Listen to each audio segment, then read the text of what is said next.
But as I mentioned, we are going to have Rita Ora live with us on the phone right now. And I think she's here. Hello.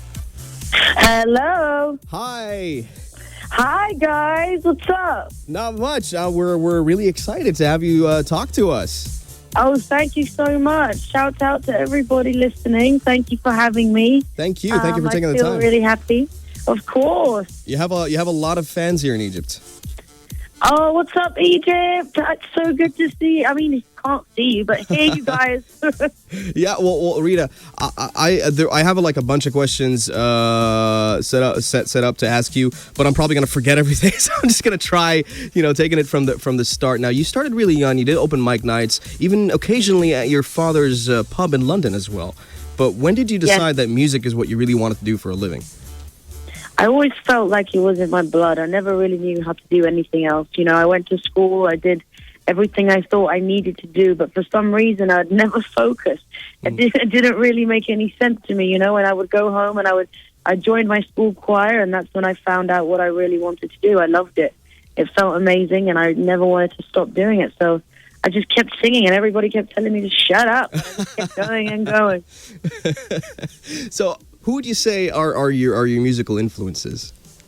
My influences really vary. I used to love R&B music growing up, but then I started to really get obsessed with, punk music and rock and roll and just everything that I felt like was against the rules, Yeah, I know.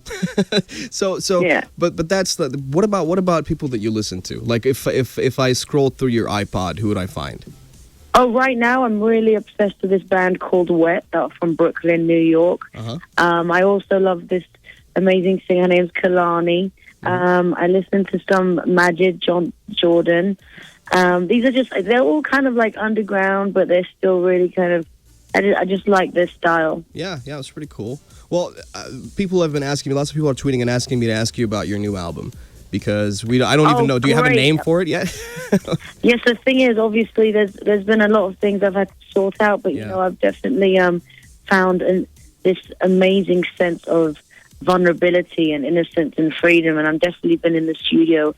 I keep everything outside, and the studio is like my sacred place, where no one can come in. Yeah. And so this is definitely an emotional album. It's got so much kind of anger and happiness and sadness and love. It just varies. It's just a very honest record. And this year, I promise you, with all I have in my body, this album will come out.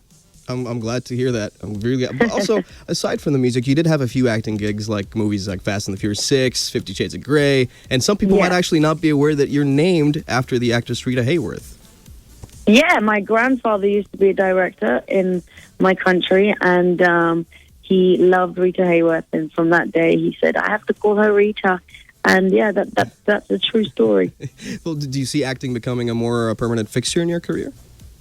Yeah, I would love to. We start shooting 50 Shades, the second sequel in April, which is really exciting. Yeah. And obviously the third too. So I'm very happy to be part of like a really cool sequel, and we'll see what happens. I'll never say never. That's cool. Coach on The Voice. You've been a coach on The Voice. You've been a judge on the X Factor as well. So you've seen a lot of young talent come and sometimes go. But what advice would you give young aspiring artists? I think it's at an age now where we're in a new generation of kind of the internet and social media, and we've got so many more tools than we used to have. TV is just one part of it, but you've got streaming. You could put your own music out on the internet. There's so many things that you can do to kind of gain your own attention and fan base. I'd really just say, do it, put it out yourself, put it online, make sure anybody that can see it, go and do shows. It just all starts by you getting yourself out there. Yeah. Well, I don't want to take too much of your time, but before we go, this song with Chris Brown, Body on Me, that's the latest single that you have out for your new album. Yeah. Can you tell me a little bit more about the song and working with Chris? Yeah. This is definitely one of the most intimate songs I've ever done. It felt like I really wanted to do something that paid homage to my love again for R&B, and kind of working with Chris Brown was really cool. He's a good friend of mine. He's really fun to work with, and it was very natural. We just wanted to do a love song, and that's how it came out. Yeah, Rita, thank you so much for taking the time to talk to us. And would there something you'd like to say to your fans here in Egypt? Egypt, thank you so much. I'm sorry I haven't visited yet, but it's always been a dream of mine. And hopefully when I come out there, please come and visit me and watch my show. And I'd give you lots and lots of kisses and love. So thank you very much. We definitely hope you'd be able to make it one day, and we'll definitely show up on your shows. Thank you so much. I appreciate it. Thank you so much. Thank you.